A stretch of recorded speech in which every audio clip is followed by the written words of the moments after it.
दारी होनी थी। इन्होंने जिस शब्द पे इन्होंने बोला, इस देश के अंदर जो है एक तंत्री हुकूमत है, इस देश के अंदर गणतंत्री हुकूमत नहीं है। लेकिन प्रियंका गांधी पर अगर बात हो गई तो आप तिलमिलाने लगे। देखिए, कांग्रेसी साधु संत हैं, हेमा मालिनी के साथ जिन्होंने अपराध किया है, हम उनके पक्षकार नहीं है।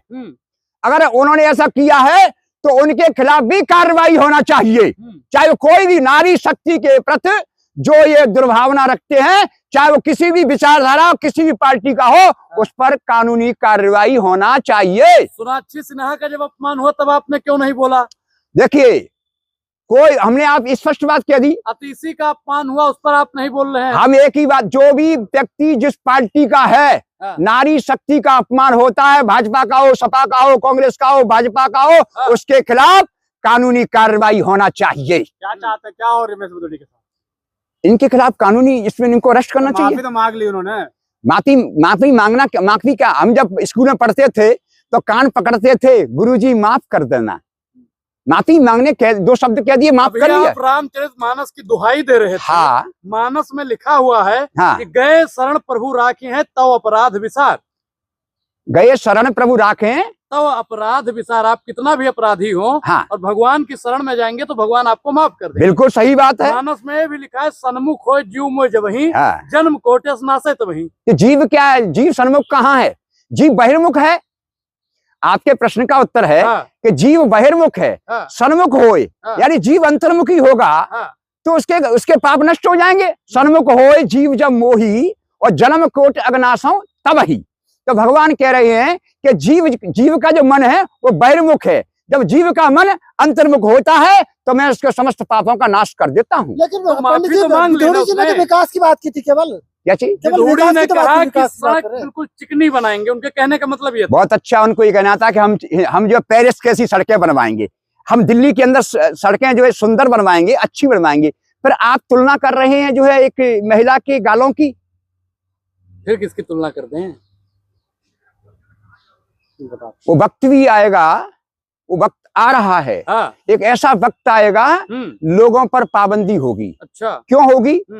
कि आज जो व्यक्ति आजादी, हमने प्रश्न कर रहे हैं कि आजादी उस व्यक्ति की है जो अभिव्यक्ति है। आजादी अभिव्यक्ति की है, हर व्यक्ति की नहीं। आज व्यक्ति आजाद होने के कारण चाहे जो बक रहा है। तो पुतला फूंकना कहाँ तक सही है? पुतला फूंकना ये उनका ठीक है, उनका जो कांग्रेस का एजेंडा चला रही है। पुतले हमने बुराई के फूंकने चाहिए। पुतला जो फूंकना है, अपने मन में जो विकार है उसको फूंकना चाहिए। पुतले फूंकने से, पैसा खर्च करने से कोई लाभ नहीं है। उनका अपना तरीका। कांग्रेस के पास कोई एजेंडा नहीं है, इसलिए प्रियंका का मुद्दा उठा रही है। क्यों एजेंडा क्यों नहीं है? किस बात का एजेंडा नहीं है कांग्रेस के पास? दिल्ली में कोई विकास नहीं किया, कोई काम नहीं है। आपको बता, 15 साल शीला दीक्षित यहाँ रही, तो ये फ्लाईओवर बनवाए थे, वो किसने बनवाई थी भाई?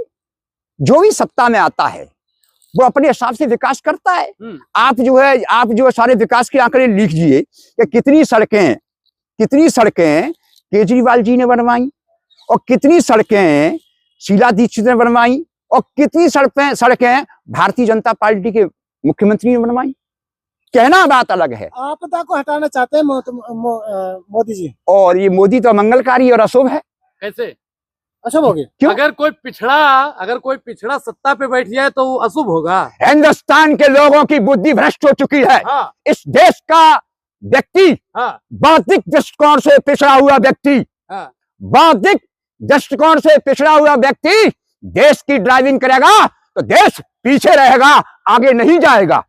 ये उत्तर है आपके लिए। अच्छा, तो आप चाहते हैं दलित पिछड़ा आगे ना जाए? मैं किसी बात नहीं करना, दलित की अगले बगले की बात नहीं कर रहा। बौद्धिक दृष्टि से जो व्यक्ति पिछड़ा है, ऐसा व्यक्ति भारत की सत्ता को चलाएगा तो भारत पीछे रहेगा, आगे नहीं जाएगा। राम राज्य बनाने की बात कर रहे हैं, हिंदू राष्ट्र बनाने की बात कर रहे हैं, टीकाधारी हैं आप, फिर भी इस हिंदुस्तान के अंदर सैकड़ों बहन बेटियों के साथ बलात्कार होता है, यही राम राज्य है। कांग्रेस की सरकार में नहीं होता था? कांग्रेस की सरकार में होता था, इसीलिए तो कांग्रेस बाहर है। कांग्रेस में कोई खामियां थी, इसलिए कांग्रेस बाहर है। कांग्रेस में जब खामियां खत्म हो जाएंगी, जनता जब कांग्रेस को समझ लेगी तो कांग्रेस आ जाएगी। तो विधुड़ी ने माफी मांग लिया, आप चिल्ला क्यों रहे हैं ये बताइए पहले आप। अब भाई हमने तो नहीं देखी माफी मांगनी, क्या विधु जी ने ऐसे कहा कि बहन प्रियंका बहन जी मुझसे जो शब्द निकल गए थे मुझे क्षमा करना, बात खत्म हो, कह दिया, ये कह दिया हमने माफी मांग ली, ये कोई तरीका है क्या? विनम्रता। सुनिए, विद्या ददाति विनयम, विद्या ददाति विनयम, विद्या को प्राप्त करने के बाद मनुष्य के अंदर विनम्रता आती है। आप ये चाहते हैं कि घुटनों के बल गिरे विधुड़ी जी? मैं कब कहता हूँ घुटने के बल गिरे? वो तो माफी मांगी। अरे राम की बात करने वाले की बात कर रहा हूँ। राम रामचरितमानस में कह रहे हैं कि सिया राम मैं सब जग जानी, करहूं प्रणाम जोर जुग पानी। क्यों राम की बात कर रही है, मैं रामायण की बात कर रहा हूँ। बात मोदी जी भी कर रहे हैं, विधुड़ी जी भी कर रहे हैं। मोदी ने तो बुद्ध की बात कही थी। मोदी ने विदेशों में जाकर के कहा कि मैं उस धरती से आया हूं जो बुद्ध की धरती है। लेकिन मोदी जी को इस बात का संज्ञान होना चाहिए कि महात्मा बुद्ध ने 5 सिद्धांत दिए, जिनको हमने पंचशील सिद्धांत कहा। उसका एक प्रतीक चिन्ह भी दिया, कछुआ। कछुआ तो महात्मा ने कहा, महात्मा बुद्ध ने कहा कि पहला सिद्धांत क्या है कि हिंसा से दूर। महात्मा बुद्ध का पहला सिद्धांत है हिंसा से दूर, हिंसा ना करना। दूसरा सिद्धांत है व्यभिचार ना करना। तीसरा सिद्धांत है चोरी ना करना। चौथा सिद्धांत है झूठ ना बोलना। और 5वां सिद्धांत है नशा ना करना। तो विधुड़ी जी 5 सिद्धांत पे चल रहे हैं। अगर भारत की सरकार इस महात्मा बुद्ध के एक भी सिद्धांत का पालन करती, जैसे कि महात्मा बुद्ध ने कहा कि नशा नहीं करना चाहिए, तो भारत सरकार को चाहिए था हिंदुस्तान की समूची शराब फैक्ट्रियों को बंद करें। भारत के प्रधानमंत्री कहते हैं कि राष्ट्र को मजबूत बनाना है। क्या राष्ट्र का व्यक्ति, राष्ट्र का मानव शराब को पी करके मजबूत बनेगा कि कमजोर बनेगा? इलेक्शन कमीशन ने भी तो फटकार लगा दी ना कि ऐसा मत बोलिए। हिंसा, महात्मा बुद्ध ने कहा कि हिंसा नहीं करनी चाहिए। लेकिन राम ने तो कहा कि बिना न मानो तो जल से चढ़ गए, 3 दिन बीत बोले राम सको तब भय बिन होए न प्रीत। तो जड़ जो बिना ना माना जल जड़ गए, 3 दिन बीत और तब बोले सको बस भय बिन होए ना प्रीत। तो भय उन लोगों में होना चाहिए जो हिंदुस्तान की नौकरशाही में सत्ता के स्वामी का भय नहीं है। इसीलिए हिंदुस्तान की नौकरशाही हिंदुस्तान की जनता को लूट रही है हर विभाग में और हर क्षेत्र में, क्योंकि हिंदुस्तान का शासक नपुंसक है। नपुंसक है? हाँ, यस। मोदी जी नपुंसक है? यस। मोदी जी पर बहुत बड़ा बयान दे रहे हैं आप हम सबूत है आपके पास? पहले सुनिए। आप बच्चे हो, भाषा की मर्यादा सीखें।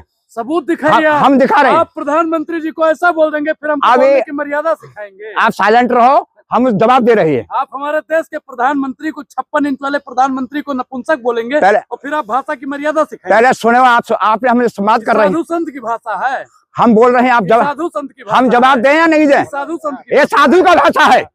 तुम बच्चा है, अज्ञानी है। सुन पाऊ, मैं कौन सी मात्रा है? औ का और प माने पपीता है। पपीता जो है इसमें रजोगुण है और औ में जो है परमाणु गुण है। तो पौरस जब आएगा जब जौ का रोटी और पपीता खाएगा, तब व्यक्ति के अंदर पौरस आएगा। आज का मूर्ख मानव फौज के अंदर कौन सी से, आप जो पढ़े लिखी बात कर रहे हो, आप जो बेतुकी बात करते हो, आप ये बताइए कि फौज के अंदर कौन सी मात्रा है? औ का मात्रा किन पदार्थों में पाया जाता है जवाब तुम्हारे पास? अपने पढ़ा लिखा, कौन है पढ़ा लिखा इस देश में? एक तरफ से मूर्ख है, कौन है प्रोफेसर देश में? औ का मात्रा। लेकिन पंडित जी आप तो नहीं मानते। फटकार लगाई है रमेश विधुड़ी को, कहा कि आप ऐसा नहीं बोलेंगे। कानून का डंडा चलाओ। क्या होती है फटकार? अपनी कलम का इस्तेमाल करो। आप क्या चाहते हैं, क्या हो रमेश विधुड़ी के साथ? इनसे ये पूछा जाए आप व्यक्ति हैं कि अभिव्यक्ति हैं, पहले ये बात साबित हो जाए। आप व्यक्ति हैं तो विचारों को अभिव्यक्त करिए। तो चाहते क्या उनके साथ इनके खिलाफ कानूनी कार्रवाई होना चाहिए, जेल भेजना चाहते हैं? बिल्कुल, क्योंकि ये व्यक्ति है अभिव्यक्ति नहीं है। इस बात पर मुद्दे पर चर्चा हो। पंडित जी आपको लगता है कि उन्होंने अपराध किया है, लेकिन बीजेपी तो नहीं मानती कि विधोड़ी जी ने कोई अपराध किया है? देखिए, ऐसा है कि अपराध किसने किया है किसने नहीं किया है बीजेपी नहीं मान रही ना। क्या दुशासन ने माना कि हमने जगदम्बा का चीर खींचा था? तो स्वीकार किया। तो द्रौपदी शस्त्र उठाएगी। आप रामचरितमानस में एक चौपाई है, कौन सी? सुनिए। गिरा चौपाई है, गिरा अर्थ जल विषम कैयत भिन्न न भिन्न बंधु सीता राम पद तिन्हें परम प्रिय खिन्न। दारी होनी थी। इन्होंने जिस शब्द पे इन्होंने बोला, इस देश के अंदर जो है एक तंत्री हुकूमत है, इस देश के अंदर गणतंत्री हुकूमत नहीं है। एक चुने हुए व्यक्ति का जो लोकसभा में बैठी हुई है, उनका इस तरीके से अपमान करना गैर संवैधानिक है। क्योंकि रमेश विधूड़ी व्यक्ति है, अभिव्यक्ति नहीं है। मतलब गिरफ्तारी होनी चाहिए, बराबर होनी चाहिए, क्योंकि रमेश विधूड़ी व्यक्ति है, अभिव्यक्ति नहीं है। अभिव्यक्ति होता तो उनके ये विचार नहीं निकलते। मंदिर जा रहे हैं, वो घूम रहे हैं। मंदिर को लोगों ने वोट का केंद्र मान लिया है। लोग क्या है हमारे देश में, क्या मंदिर का है तो वो धार्मिक होगा। मंदिर जा रहा है तो उनमें ये भावना है, और मंदिर जा रहा है उसके तिलक लगा है, चंदन लगा है, अच्छा व्यक्ति होगा। कारण क्या है कि ये मंदिर के नाम पर ये लोगों को भ्रमित कर रहे हैं। मन मंदिर से बड़ा कोई मंदिर नहीं है। थोड़ी सी बेकार कर रहे हैं क्या बदनाम? ये तो पूरी भारतीय जनता पार्टी यही काम कर रही है। राम राज्य लेकर ये भाजपा आप करे, क्या यही राम राज्य है? किसी नारी का अपमान करना? जिस नारी के सम्मान के लिए लंका में युद्ध हुआ था, जिस नारी के स्वाभिमान के लिए लंका को विध्वंस कर दिया गया था। तो क्या अब राजनीति में महाभारत शुरू हो गई है? अरे ये पूरा समाज ही अज्ञान में सो रहा है। आपके प्रश्न का उत्तर है कि मोह निशा सब सोबन हारा और देख सपने अनेक प्रकारा। इस मोह रूपी रात्रि में सारा संसार सो रहा है। लोगों को इस बात का ज्ञान ही नहीं है। हिंदुस्तान की प्रेसिडेंट द्रौपदी मुर्मू जी हैं। हाँ। जब हिंदुस्तान की प्रेसिडेंट द्रौपदी मुर्मू बैठी हुई है, तो ये मान लिया जाए कि हम महाभारत के काल में चल रहे हैं। हमारा भारत का जब हेमा मालिनी का अपमान होता है तब तो आप। धन्यवाद बाबा।